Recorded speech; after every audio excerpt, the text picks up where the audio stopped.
7 de la mañana con 12 minutos y es momento de la entrevista del día y justamente mañana se conmemora el Día del Trabajo, pero es necesario también hablar de esa dinámica empresarial y cómo resaltar o valorar el talento humano. Para ello nos acompaña Margarita Indequeo, ella es licenciada en Psicología con énfasis organizacional y también pues tiene una maestría en gestión de talento humano. Qué gusto tenerla por acá y cuando se habla de trabajo también hay que hablar del recurso humano, obviamente, pero ahora se viene a dar lo de valorar el talento humano. Bueno, ¿cuál es la diferencia entre decir el talento humano o el recurso humano? Bueno, gracias por invitarme, Diana. El recurso humano, anteriormente pues las empresas, o bueno, algunas empresas mencionan al capital humano como recurso humano, porque se refieren a una maquinaria de producción. Actualmente nosotros nos referimos más al talento humano como aquellas personas que tienen capacidades, tienen habilidades, tienen conocimientos que le dan la vida al movimiento de la organización.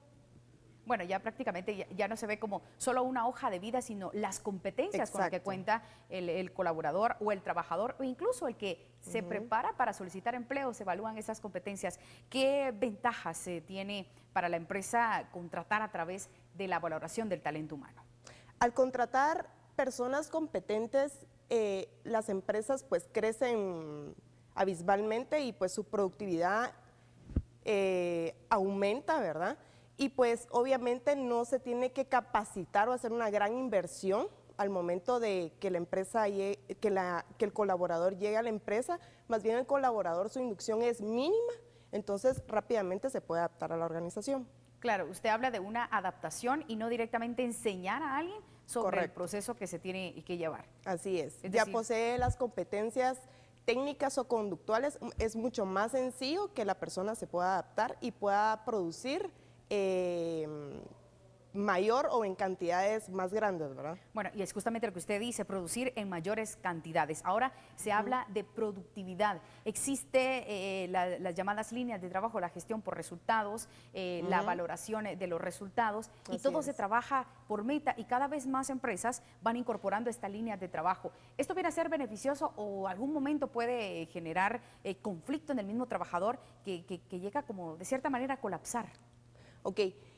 Ahorita las empresas se basan siempre con metas, ¿verdad? Obviamente necesitamos resultados al final del mes y lo medimos con los colaboradores, pero eso va a depender mucho del colaborador, qué tan comprometido esté con la empresa.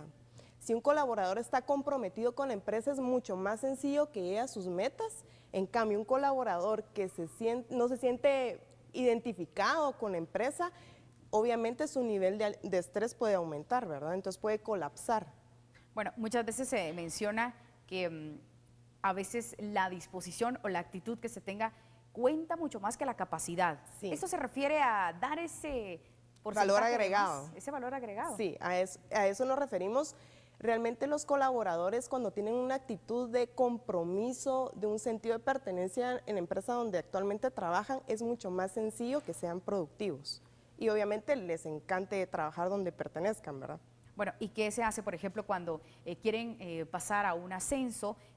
Probablemente las competencias como tal no existan, pero ya ha forjado una carrera dentro de la empresa. ¿Qué se puede hacer para resaltar esas habilidades o competencias o de cierta manera pues alinearlas a lo que se necesita en el puesto que la persona quiere obtener?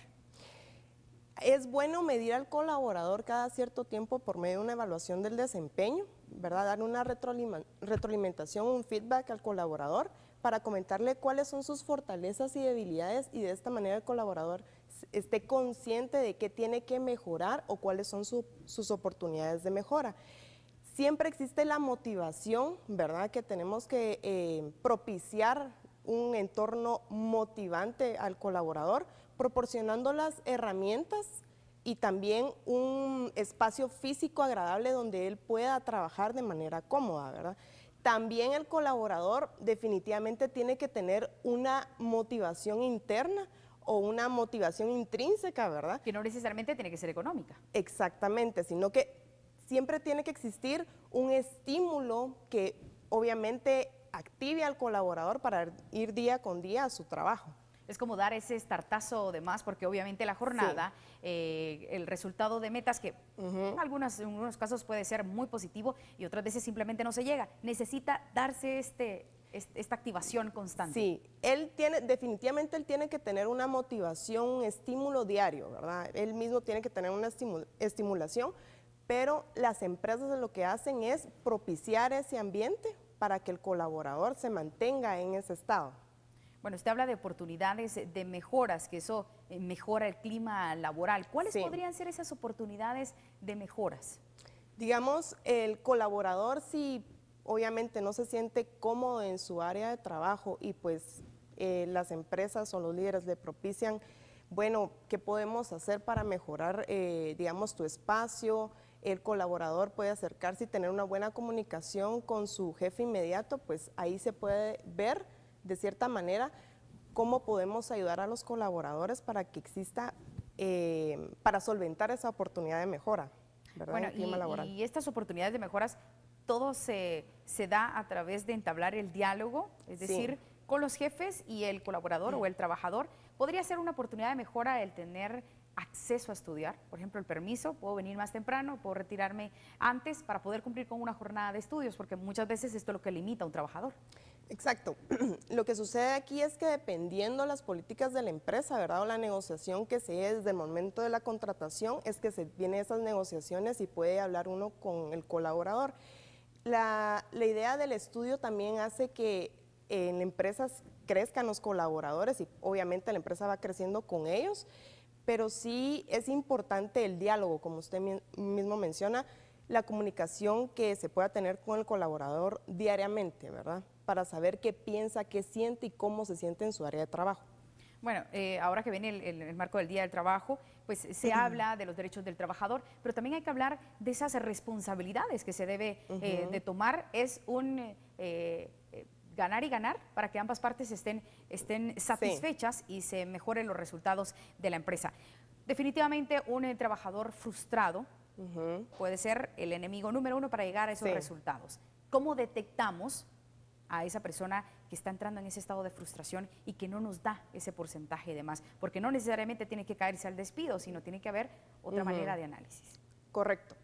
Lo primero que sucede es que vemos el comportamiento del colaborador empieza a disminuir en sus resultados, empieza a tener un comportamiento agresivo, se empieza a estresar, ¿verdad? No colabora al 100% con sus demás compañeros. Eso perjudica así que el trabajo en equipo. Empieza a dar mensajes negativos, perjudica también el clima laboral. Puede llegar a contaminar, ¿verdad?, al resto del equipo y eso perjudica a la empresa definitivamente. Bueno, no solo se quedaría en una persona, sino como usted menciona, en los grupos de trabajo se empieza a percibir el mismo sentir. Correcto. Y es donde ya fracasa toda una línea de trabajo. Empieza a faltar también a la empresa. Bueno, ¿qué recomendaciones se podrían brindar a los jefes y a los trabajadores para llegar a esa negociación? Porque nunca se queda, de cierta manera, al 100% con todo, sino que siempre alguien tiene que dar esa pieza de más. Sí, definitivamente la comunicación constante es la sugerencia número uno que se tiene que tener entre colaborador y jefe inmediato para que puedan tener un diálogo, ¿verdad?, una buena relación laboral y poder llegar a consensos. Siempre se da la idea de que no me alcanza, necesito un aumento y probablemente las políticas de la empresa me permiten obtener este aumento, pero ¿cómo puedo entablar esa negociación? Porque no es solo decir, yo hago esto y necesito que me aumente porque no me alcanza. Tenemos que llegar a una negociación y decir, puedo colaborar de esta manera, prometo mejorar esto.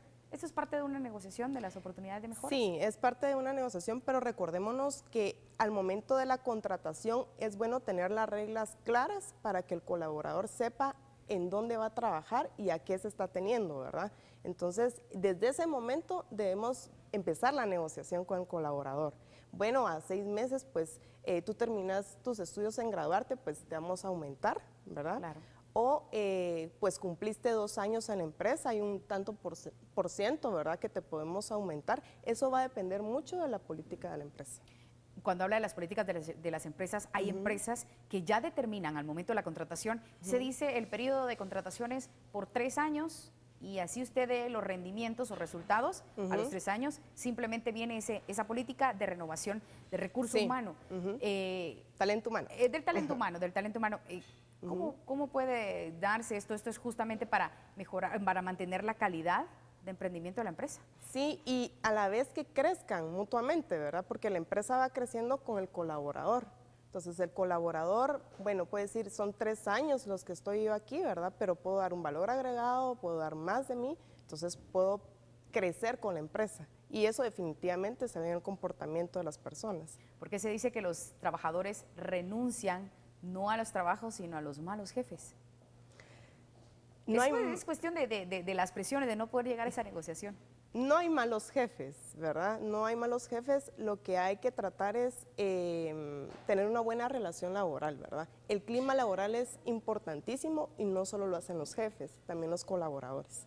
El Departamento de Recursos Humanos es vital para poder llevar este clima laboral. Recuérdense de que la ventaja competitiva de cualquier empresa o organización es el talento humano. Eso es, y valoramos el talento humano, de cierta manera se va a mejorar ese emprendimiento. Sí, así es. Bueno, muchísimas gracias por habernos acompañado. Sin lugar a dudas, es una fecha oportuna para resaltar esa negociación entre las empresas y sobre todo la importancia entre el contratante y el contratado. Y que ambos puedan llegar a esa negociación y dar ese porcentaje de más. Bueno, esperamos invitarla en próximas oportunidades para seguir hablando de la psicología organizacional, que es vital mantener esa salud mental en el trabajo para bien de todos. Muchas gracias por acompañarnos. A ustedes por invitarme. Y a ustedes muchísimas gracias por seguir en sintonía de Telediario al Amanecer. Vamos a la pausa. Quédese con nosotros. Regresamos.